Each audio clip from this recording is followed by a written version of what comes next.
Hello once again and welcome to another helping of the Digest in conjunction with ELT Central, your one-stop student survival study skills shop. Today we're going to talk about how to nail the interview for the best possible chance of you winning the job that you want. Don't forget to hit the subscribe button and click the bell to make sure you don't miss a single student life hack video. This tutorial is all about helping you be brilliant at being you pre, during and post-interview.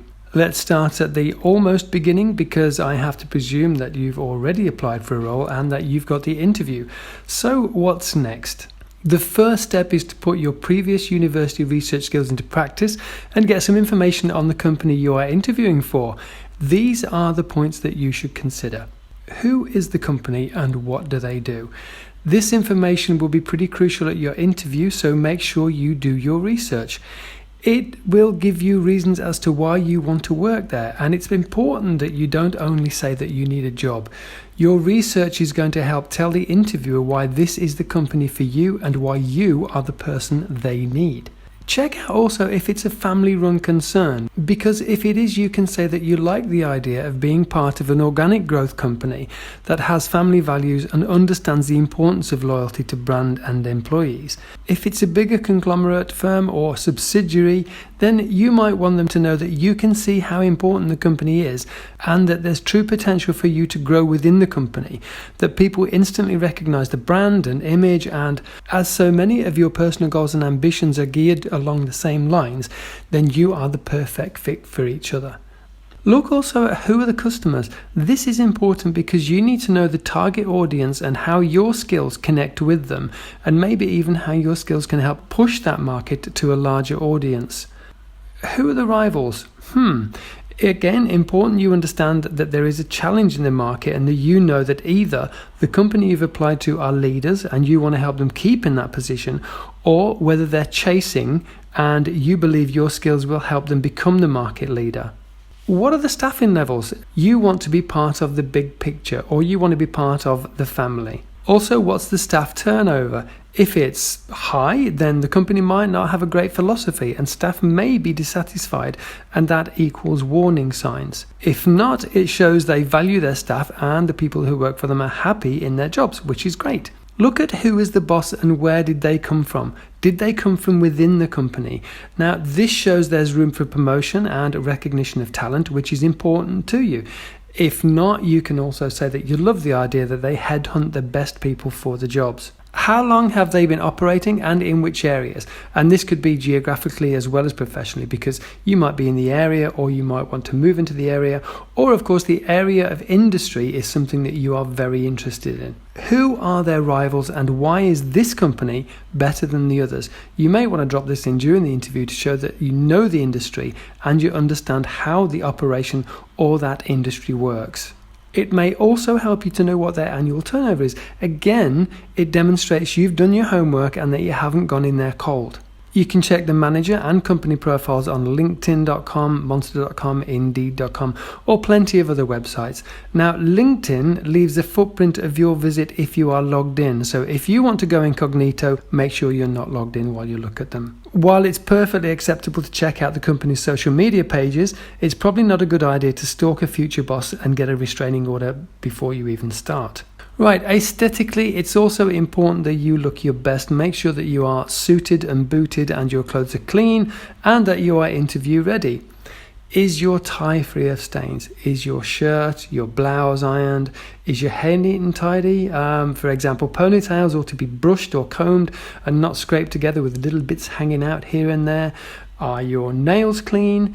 Is your nail varnish chipped? Have you cleaned and polished your shoes? Are your tattoos covered up? Now, as bad as this may seem to some people still don't like tattoos and they judge you by them. So be careful with that. First appearances count for a lot, and as much as we don't like to think we do judge a book by the cover, a first impression only ever happens once. So make sure yours is memorable for all the right reasons. Getting the times right too. It's important that you do a dry run the day before your interview and see how long it takes you to get there. If you have the chance, do it the week before on the same day as your interview, because this will give you a good idea of how the traffic is or how long the taxi or bus or train will take you to get there. You'll have heard this a million times before, but it's true. Fail to prepare and prepare to fail. Take references with you if you have them. Also, an extra couple of CVs could be handy, because if you're going for a panel interview, then you can give one CV out to each person on the panel. Now, make sure that if you have got them, they're in a neat and presentable folder. A light, bright colour, light blue, for example, is more business-like. This will show your personality. So don't use something like a kid's Mickey Mouse folder. That won't look too good. Check also that there are no grammatical or spelling mistakes on your CV. Use Word Spell and Grammar Checker here. Also, you could ask a teacher or your careers advisor to look over your CV for you before you go there. Some will ask for experience. Now, if you haven't got any, think about what kind of person can vouch for you. So again, ask one of your tutors to give you a reference and include it with your CV. Once you're there, show enthusiasm. Give a firm handshake, that's good. It demonstrates confidence, although understand you're not in a competition here and you don't want to break anyone's hand while you're shaking it. Also, psychological studies have shown that a smile goes a long way to lowering barriers and to someone being more open to accepting you. So a nice friendly smile makes people feel at ease. Another thing, make sure your voice is strong and confident, but remember there's no need to shout. It might also be a good idea to take notes, though ask the interviewer if they mind. They will almost certainly say that it's fine. And use some of those notes for any questions you might have at the end. Now, if you take mental notes, be sure to repeat information when relevant. This will demonstrate you're not only listening, but also taking on board what you hear. Nod in the right places, don't interrupt, and answer all the questions you're asked. Now, there are those who like in-depth answers, and some even point out the more in-depth you go, the less likely you are to be lying, which, let's face it, plenty of people do, and we certainly embellish. I would ask the interviewer how deeply you would like me to go with this, maybe the long or short story, and if they say it's up to you, then say you'll keep it short and please stop me midway if you'd like me to elaborate. I'll tell you now that Elon Musk's favourite interview question is, tell me about some of the most difficult problems you've worked on and how you've solved them. So if you get asked that question, you will know that you need to go into detail. Bearing the last point in mind, give evidence if you are asked for it. So if you've written that you have leadership qualities, make sure you've got examples of that. So this is the point where so many people I've interviewed come unstuck and they begin racking their brains for examples and stuttering, and that doesn't look good. It doesn't come across well in an interview. Read up on the job description, give specific, relevant examples of what makes you right for the role. Offer close examples of how you've done similar in the role you're applying for. One of the questions you're almost certainly going to be asked is, tell me about yourself. So the interviewers are going to want to know how great you are, but will almost certainly not want to hear you brag. State that you're driven by challenge, that you want to be the best that you can be, and that you measure your success by your own standards of achievement, as you feel that when you measure to others, your standards may drop. And that does sound good, it really does. If you are super talented, state how you came top of the class of 20 students, how you've got a great GPA, or your excellent exam results. Mention the councils or groups you've been part of, or if you've set up or headed anything such as the Drama Society, the English Club, maybe you've captained the football team. You don't have to go overboard with it, but don't undersell yourself either. Show your strong points. Many employers will ask about both strengths and weaknesses, so if you can list 3 strongest points and say you feel working alongside people at the company will enhance or hone those, while you have a huge amount to offer in enthusiasm and dedication. And you can also say that while you don't feel you have any major weaknesses, maybe something like speaking in front of large crowds is something that you're not entirely comfortable with. But also remember to tell them how you're dealing with that. Maybe say you're doing more presentations and that with each your confidence is growing. There will also be a point, almost certainly, that they say it's your turn. So what questions have you got for them? So have a list of questions ready.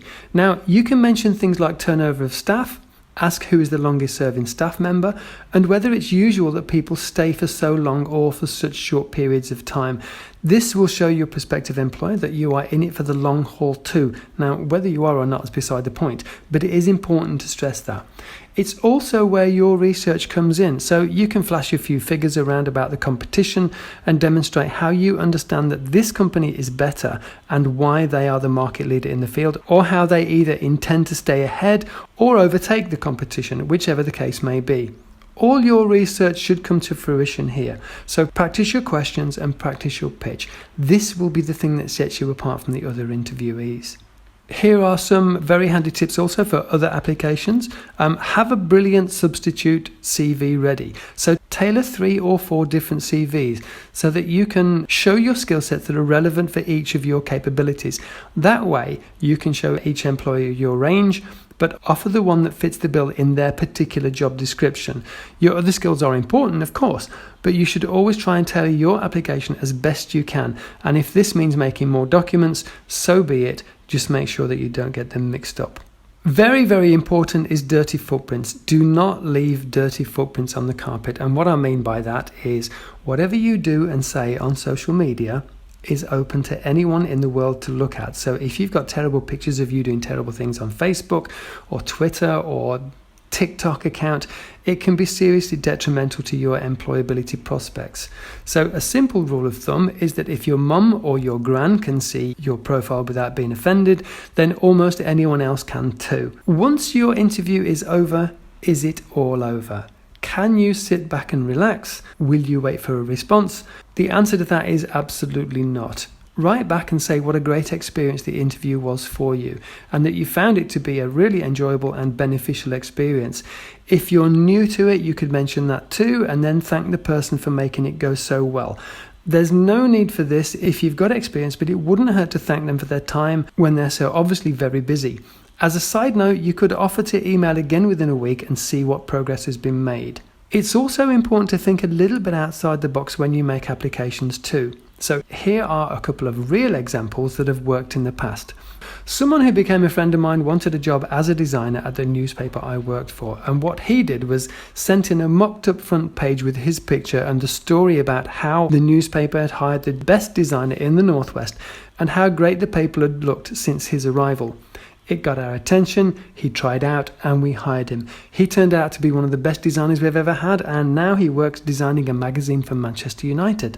Then there was a time that I wanted a job for a company, and so I rang up the head of HR and told them I was doing a piece for a student magazine. I asked them what kind of questions a prospective employee would be asked and what kind of responses they should give to impress. Now, I'll cut a long story short here and tell you that I did indeed get the job.